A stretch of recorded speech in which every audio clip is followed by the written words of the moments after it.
Yan yung aking mga alagang mga pobre. Pagkain ng pobre yan, pagkain ng pobre.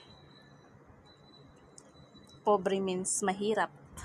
Taga-bukid, taga-bundok. Kumakain ng kamuting kahoy yan, guys.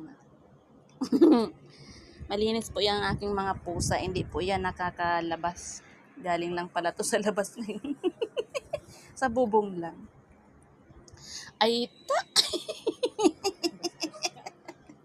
inapakan. Yan, kamuting kahoy kami, guys.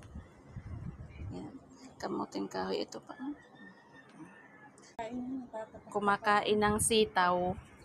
Yan, tumabi ka. Kumakain ng sitaw. Kumakain ng kamuting kahoy. Yan. Pero sa kanin hindi yan siya. Dog food lang talaga yan siya.